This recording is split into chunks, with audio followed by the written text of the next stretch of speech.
दूध वाला दूध देने आता तो घंटा घंटा अम्मा के पास बैठकर बातें करता। जाने लगता तो कभी 100 तो कभी 50 मेरे हाथ पर रख जाता। एक रोज अम्मा घर न दूध वाला आ गया। मैंने आवाज देकर बोला, सेहन में डोल की पड़ी है, भर दे। दूध से मेरे होश उड़ गए जब उस रात दूध वाले ने दरवाजे की कुंडी लगाकर। आज फिर से जब मैं स्कूल से घर आई तो उस शख्स सामने ही बैठा। जाने क्यों मुझे उस शख्स से नफरत सी होने लगी। मुझे अपनी अम्मा की समझ नहीं आती थी कि वो क्यों एक दूध वाले को अपने साथ बिठाए बातें करती रहती है। जब मैं घर आती तो मुझे देखकर अजीब सी हंसी हंसने लगता। खड़ा हो जाता, कहता, आ गई, पता है आज मैं तुम्हारे लिए दूध के साथ साथ गाय का मक्खन भी लेकर आया हूँ। कोई मक्खन चक्खन खाया करो, अपनी सेहत देखो कितनी कमजोर होती जा रही है। जैसे ही वो मेरी तरफ बढ़ा और मेरे सर पर हाथ रखने लगा, मैंने फौरन से उसका हाथ झटक और गुस्से से अपने कमरे में चली गई। ऐसे लोग बहाने बहाने से लड़कियों को हाथ लगाने के शौकीन होते हैं, मैं सब समझती थी। लेकिन न जाने अम्मा को क्या हो गया था। जब से ये नया दूध वाला हमारे मोहल्ले में आया था और हमारे घर दूध देने आने लगा था, अम्मा की तो मेहरबानियां मुझे समझ ही नहीं आती थी। हालांकि मैं जानती थी कि वो घर की बुड्ढा है। मैंने उसे मोहल्ले में कई खवातीन से लंबी लंबी हाँकते देखा था। जिसे भी वो दूध देने जाता बातें शुरू कर देते और औरतें भी बड़ी अजीब थी,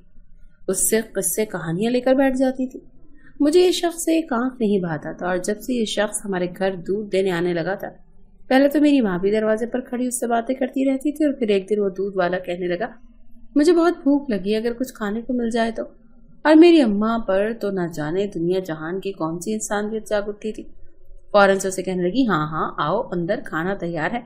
फिर तो वो शख्स रोजाना दोपहर का खाना हमारे ही घर खाने लगा था। मेरी वालिदा बेवा थी और फिर हम दो माँ बेटी ही अकेली घर में रहते थे। मेरी माँ बहुत मोहतात खातून थी, किसी मर्द से बात नहीं करती थी कि कहीं उनके कोई किरदार पर उंगली न उठाए। मेरे वालिद मेरी पैदाइश से पहले ही वफात पा चुके थे और मेरी माँ ने मेरी खातिर दूसरी शादी नहीं की थी। सारी जिंदगी मेरे ही साथ गुजार दी। मैं 10वीं जमात में आ चुकी थी। सब कुछ बहुत अच्छा चल रहा था। मोहल्ले वाले मेरी माँ की बहुत इज्जत करते थे। मेरी माँ सिलाई करती थी और इसी से हमारा गुजर बसर बमुश्किल होता था। हम दोनों ही माँ बेटी सिर्फ अपनी जरूरियात ही पूरी करती थी और इस पर आजकल इस दूध वाले पर अम्मा की मेहरबानियां मुझे खौला के रख देती थी। क्या जरूरत है उन्हें उस शख्स को रोजाना खाना खिलाने की। मैं कमरे में बैठी अपना जी चला रही थी जब अम्मा मेरे कमरे में आई और मुझे कहने लगी, ये क्या बदतमीजी थी जो तूने दूध वाले के साथ की है। वो तुझे बच्ची समझकर सर पर प्यार दे रहा था और तू हाथ झटक कर अंदर आ गई। मैंने कहा, मैं कुछ नहीं जानती, मुझे वो दूध वाला अच्छा नहीं लगता। और आपको क्या हो गया है, क्यों उसे घंटा घंटा घर बिठाए रखती हैं। वैसे आप कहती हैं कि खर्चा कम करो, गुंजाइश नहीं है, 4 रोटियां तो वो खा के चला जाता है हमारे घर से। मेरा ये कहना था कि अम्मा तो मुझ पर भड़क उठी। कहने लगी, शर्म नहीं आती उसकी रोटियां गिनते हुए। अगर कोई खाता है तो अपना नसीब ही खाता है ना। खबरदार, जो आइंदा मैंने तुम्हारी जबान से ये बात सुनी, वरना गुत्ती से जबान निकाल कर हाथ में पकड़ा दूंगी। ठीक कहकर मेरी अम्मा कमरे से बाहर चली गई। लेकिन अगले ही रोज जो हरकत उस दूध वाले ने मुझसे की, मुझे हैरत का झटका लगा। मैं स्कूल जा रही थी कि वो अपनी दुकान पर बैठा था। मुझे देखते ही दुकान से बाहर निकला और मेरा नाम लेकर पुकारा। मैंने बरजस्ता उसकी तरफ देखा तो मुझे रुकने का इशारा किया। वहां पर और भी दुकानें थी और सब लोग मुझे देखने लगे। मुझे उसकी हरकत बहुत ही बुरी लगी थी। अपनी दुकान से निकलकर मेरे पास आया।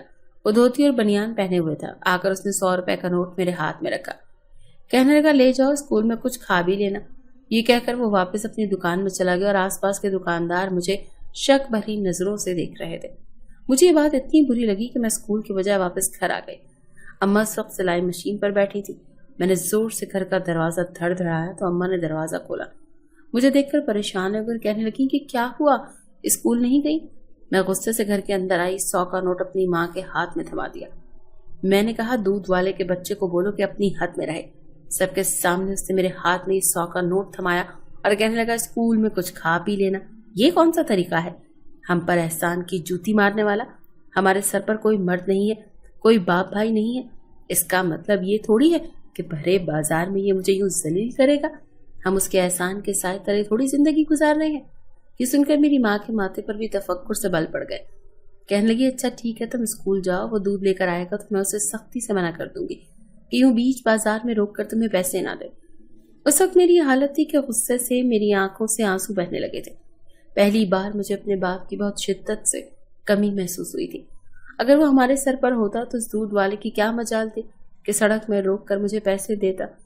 देखने वाले क्या सोचेंगे, न जाने क्यों मुझे पैसे पकड़ा रहा है, या हम लोग बहुत गरीब कमी कमीन है तो ये शख्स हम पर ये एहसान कर रहा है। हो सकता है देखने वालों को ये भी लगे कि ये दूध भी हमें फ्री में देकर जाता है। बहरहाल मैं गुस्से से घर से बाहर निकल गई। पूरा दिन न ठीक से मुझे कोई लेक्चर समझ में आया और ना ही मेरा पढ़ाई में दिल लगा। बेशक मैं गरीब लड़की थी लेकिन खुददार थी। शाम को मोहल्ले के बच्चों को ट्यूशन भी पढ़ाती थी, अपनी माँ के साथ खर्चे में उनकी मदद करती थी और मेरा यही इरादा था कि अच्छी तालीम हासिल करके एक अच्छी सी नौकरी करूंगी और अपने हालात खुद बदलूंगी। मुझे अच्छा नहीं लगता था कि कोई हम पर एहसान करे और हमें हकारत भरी नजरों से देखे या ये समझे कि हम उसके एहसान तले जिंदगी गुजार रहे हैं। मैं सोच चुकी थी कि अम्मा से कहूंगी कि इस शख्स को अपने घर में बुलाने की जरूरत नहीं है। दूध देने आता है, दूध दे और वापस अपने घर जाए। भला इसका क्या काम है कि ये रोज हमारे घर में बैठ के रोटी खाता फिरे। मैं जब घर वापस आई तो उस शख्स मेरी माँ के साथ ही चारपाई पर बैठा था। मेरी वालिदा न जाने उसे क्या कह रही थी और वो नजरें झुकाए इस बात में सर हिला रहा था। जैसे ही मैं दरवाजे से अंदर दाखिल हुई तो एक नजर मुझे देखकर खड़ा हो गया। चेहरे से बड़ा संजीदा लग रहा था। कहने लगा, मुझे माफ कर दो, मेरा ऐसा कोई इरादा नहीं था कि लोग तुम्हें शक की नजर से देखें। बस मेरे दिल में ख्याल आया तो मैं तुम्हें पैसे दे दिए। आइंदा मैं किसी के सामने ऐसी हरकत नहीं करूंगा जो तुम्हारी इज्जत को मजरू करे। फिर उसने जेब से 100 का नोट निकाला और कहने लगा, ये तुम रख लो, अगर तुम रखोगी तो मेरी शर्मिंदगी दूर हो जाएगी और इनकार मत करना। इससे पहले कि मैं उसे कोई खरी सुनाती मेरी वालिदा ने मुझे इशारा किया कि पैसे रख लो। उस वक्त मैं कोई बहस के मूड में भी नहीं थी, इसीलिए मैंने वो 100 रुपया रख लिया। उसके चेहरे पर एक अजीब सी खुशी सी फैल गई। फिर वो घर से बाहर चला गया। एक बार मैं बच्चों को ट्यूशन पढ़ा रही थी। एक बच्चा कहने लगा, टीचर दूध वाले अंकल आपके क्या लगते हैं जो रोज आपके घर बैठे रहते हैं? मैंने कहा, मेरे साथ सवाल और जवाब मत करो, अपना पढ़ो। चंद दिन बाद फिर यही सवाल एक और बच्चे ने मुझसे किया। उनकी वालिदा कह रही थी कि न जाने उसकी माँ का उस दूध वाले से क्या चक्कर है जो इतने घंटे उनके घर में बैठा रहता है। वही हुआ जिसका मुझे डर था। मेरी माँ जिस मोहल्ले में सारी जिंदगी इज्जत करते आए थे लोग, उस औरत ने अपने शौहर के नाम पर सारी जिंदगी गुजार दी। जवानी से बुढ़ापे में कदम रख चुकी है लेकिन आज तक कभी किसी गैर मर्द ने उनके घर का रुख भी नहीं किया। इस उम्र में आके मेरी माँ का सारा किया धरा खाक में मिल रहा था। अम्मी वहीं बैठे कपड़े सी रही थी। इस बच्चे की बात भी सुन ली थी। जब मैंने बरजस्ता तेज नजरों से अपनी माँ को देखा तो अपनी नजरें बदलकर दोबारा से कपड़े सीने लगी। मुझे कोई जवाब नहीं दिया। जाने क्यों मुझे अपनी माँ की चुप खाने लगी थी। वो क्यों चुप थी? उन्होंने क्यों नहीं उस बच्चे से कहा कि तुम्हारी माँ कौन होती है, मेरे किरदार पर उंगली उठाने वाली? न जाने क्यों मेरी माँ का यूं नजरें चुरा जाना मुझे मशकूक सा लगा था। जब बच्चे ट्यूशन पढ़कर चले गए तो मैंने अम्मा से कहा कि अम्मा, सुन रही हैं आप सबकी बातों को? सारी जिंदगी आपका किरदार सबकी नजरों में साफ शफाफ रहा। आप क्यों दूध वाले को आने से मना नहीं करती? लोग क्या क्या बातें करने लगे हैं हमारे बारे में। मेरी बात सुनकर मेरी अम्मा कहती हैं कि लोगों की तो आदत है, गरीब को रोटी कोई नहीं देता था, ताने सब देते थे, इसके किरदार पर शक करते हैं। तुम इस बात की परवाह ना करो। अपनी माँ की जबान से यह सुनकर मैं हैरत से उन्हें देखने लगी थी। मैंने कहा, अम्मी क्यों बातों की परवाह ना करूं? हमें इस मुआशरे में रहना है। बस अब आप उस दूध वाले को घर पर नहीं आने देंगी, बल्कि मैं उस शख्स को मना कर देंगे कि हमारे लिए दूध ना लाए, हम किसी और दूध वाले को लगवा लेंगे। मेरी बात सुनकर मेरी वालिदा कहने लगी कि नहीं, हमारे घर दूध वाला यही आएगा। फिर कहने लगी, तुम नहीं जानती कि वो हमारा कितना बड़ा मोहसिन है, मैं उसे आने से नहीं रोक सकती। तो मेरी भी मजबूरी समझो। ये सुनकर मुझे हैरत हुई थी। मेरी माँ की ऐसी भी कौन सी मजबूरी थी कि वो दूध वाले को रोक नहीं सकती थी?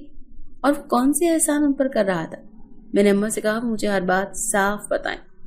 वो क्यों नहीं उस शख्स को मना कर सकती? वो कौन से हम पर एहसान कर रहा था? मेरी माँ कहने लगी, वो मैं तुम्हें नहीं बता सकती। ये कहकर वो दोबारा कपड़े सीने लगी। मुझे अपनी वालिदा की इस खामोशी पर गुस्सा आने लगा था। मैंने अपनी माँ को उनके हाल पर छोड़ दिया क्योंकि वो मेरी किसी बात पर भी कान नहीं धर रही थी। लेकिन मैं उस शख्स से बात नहीं करती थी। वो कभी दूध लेकर आता, इत्तेफाक से मैं दरवाजा खोलती भी तो फिर भी उसके हाथ से दूध ना लेती। अम्मा को आवाज देती, कहती कि अम्मा दूध वाला आया है, आप खुद ही इससे दूध ले लें। उन्हीं दिनों एक बार मैं स्कूल जा रही थी कि मेरे पीछे एक मोहल्ले का आवारा लड़का लग गया। वो बार बार मुझ पर फकरे कस रहा था। कभी मेरे पीछे सीटी मारना शुरू कर देता, कभी बेहुदा जुमलेबाजी शुरू कर देता, कभी मेरे बराबर चलने लगता। लेकिन जाहिर अगर मैं कुछ उसे कहती तो मेरा अपना ही तमाशा गली में लग जाता। जैसे ही मैं दूध वाले दुकान के पास से गुजरी, उस लड़के की हरकतें उस दूध वाले ने देखी तो वो गुस्से से लाल पीला हो गया। अपनी दुकान से बाहर निकला और उस लड़के को हाथ से पकड़कर 2-4 मुक्के उसके मुंह पर रसीद कर दिए। वो लड़का तो बौखला कर रह गया था। दूध वाला उस लड़के से कहने लगा, तेरी इतनी हिम्मत कैसे हुई कि इस लड़की को कुछ कहे? तू उस लड़की को सीटी मारेगा? मैं तेरा मुंह नहीं तोड़ दूंगा। वहां पर बहुत से लोग इकट्ठे हो गए। मेरा तो जैसे एक तमाशा लगकर रह गया था। वो दूध वाला तो काबू में नहीं आ रहा था, उस लड़के को मारे जा रहा था। उस लड़के ने भी आगे से हाथ चलाना शुरू कर दिए। कहने लगा, ये तेरी क्या लगती है, तू कौन होता है मेरे मामले में बोलने वाला? मैं जानू ये लड़की जाने, वैसे भी ये लड़की भी मुझसे मोहब्बत करती है, मेरा इस लड़की के साथ चक्कर चल रहा है। सबके सामने उस लड़के ने साफ झूठ बोल दिया था। मेरा हाल था कि काटो तो लहू न निकले। मैं रोने लगी। मैंने कहा कि इसको नहीं जानती मैं। दूध वाला कहने लगा, मैं जानता हूँ ये लड़की ऐसी नहीं है, खबरदार जो आज के बाद मैंने तुम्हें इस लड़की पर आंख उठाते भी देखा तो तुम्हारी आंखें निकाल लूंगा। लोग उसके इश्तिहाल को देखकर बड़ी मशकूक नजरों से मुझे देखने लगे, जैसे मेरा उस शख्स के साथ कोई रिश्ता हो। मैं उस दूध वाले की हरकतों से बेहद परेशान होकर रह गई थी। मैं अपने घर आ गई। अम्मा से कहने लगी कि उस दूध वाले ने मेरा तमाशा बनाकर रख दिया है। जब मैंने सारी बात अम्मा को बताई तो वो कहने लगी कि तुम्हारे लिए उसकी गैरत जो जाग जाती है, इसीलिए मैंने कहा कि इस बात का क्या मतलब है। तो मेरी माँ कहने लगी, किसी दिन बताऊंगी। ये कहकर वो कमरे से बाहर चली गई। अगले रोज अम्मा कहने लगी कि मैं बाजार जा रही हूँ, मुझे देर हो जाएगी, दूध वाला आए तो दूध ले लेना। मुझे उस शख्स से नफरत हो गई थी। मैं उस शख्स की शक्ल तक नहीं देखना चाहती थी, इसलिए दोपहर का खाना बनाया और अपने कमरे में जाकर बैठ गई। दरवाजे के पास मैंने एक डोलकी रख दी थी। मेन दरवाजा भी मैंने हल्का सा भेड़ दिया था और सोचने लगी कि वो शख्स आएगा तो अंदर से आवाज लगा दूंगी कि डोलकी में दूध डालो और निकलो यहाँ से। वो अक्सर दोपहर को आता था, लेकिन आज शाम हो चुकी थी। मैं परेशान थी, रात हो गई थी, अम्मा आई थी ना ही वो दूध वाला। अब मुझे ये फिक्र होने लगी थी कि कहीं अम्मा दूध वाले के साथ भाग तो नहीं गई, क्योंकि अम्मा जानती थी कि जितनी मैं उस दूध वाले से नफरत करती हूँ, कभी भी अम्मा को उससे शादी तो करने नहीं दूंगी। शायद इसलिए मैं सोचने लगी कि नहीं, मुझे अपनी माँ के बारे में ऐसा नहीं सोचना चाहिए। जब उसने जवानी में शादी नहीं की और मेरे बाप की बेवा बनकर ये सारी जिंदगी गुजार दी, तो भला अब इस उम्र में क्यों करेगी। शाम के 8 बजे दरवाजे की दस्तक पर मैंने दूर से ही पूछा कि कौन है। कहने लगा, मैं दूध वाला हूँ, दूध ले लो। मैंने कहा, दरवाजा खुला है, डोलकी अंदर रखी है, इसे भर दो दूध से।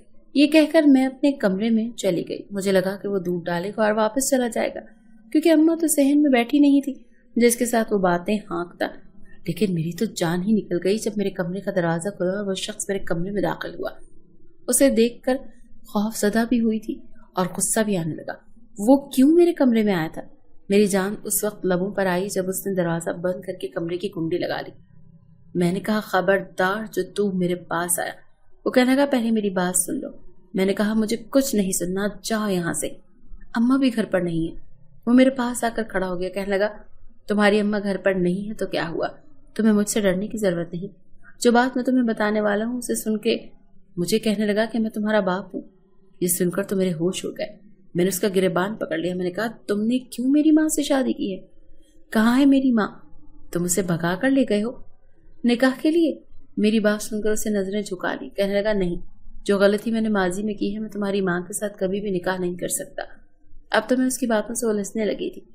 वो कहने लगा, तुम्हारा बाप मरा नहीं है, ना तुम्हारी माँ बेवा है। तुम्हारा बाप उस वक्त तुम्हारे सामने खड़ा है, मैं तुम्हारा सगा बाप हूँ। फिर वो रोने लगा। कहने लगा कि मैं गुस्से का बहुत तेज था, मैंने जरा सी बात पर तुम्हारी माँ को तलाक दे दी थी और खुद चला गया था। लेकिन इसके बाद मुझे अपनी गलती का पछतावा रहने लगा, क्योंकि मेरे पास कोई रास्ता नहीं था। कुछ साल मैंने इधर उधर धक्के खाता रहा।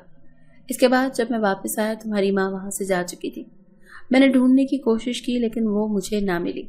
अभी कुछ टाइम पहले ही मुझे इस इलाके में नजर आई तो उसने मेरी वालदा से माफी मांग ली है। घर का सारा खर्चा भी मैं उसे देने लगा हूँ। उस शख्स ने मुझसे कहा कि उसने मोहब्बत की थी, इसीलिए दूसरी शादी भी नहीं की। लेकिन जब मैं रोज रोज तुम्हारे घर आने लगा तो लोगों ने उसके किरदार पर बातें करनी शुरू कर दी। तुम्हारी माँ ने मुझसे कहा कि सारी हकीकत अपनी बेटी को बता दे और फिर यहाँ से चला जाए। फिर कहने लगा, मैं तुम्हें बाप होने का हक देना चाहता हूँ और इसलिए खुदा के लिए मुझे इस बात से मत रोको। मैंने कहा, अगर आप ऐसा चाहते हैं तो सबके सामने एतराफ करें कि आप मेरे बाप, ताकि कोई मुझे शक की नजर से ना देखे। ये भी कि वो बाप है। दूध वाले ने अहले मोहल्ला को बता दिया कि मैं इसकी बेटी हूँ और फिर वो हमारा कफील भी बन गया था। लेकिन अपनी एक गलती की वजह से जो कुछ उसने मेरी माँ के साथ किया था उसका अजाला तो कुछ भी नहीं हो सकता था।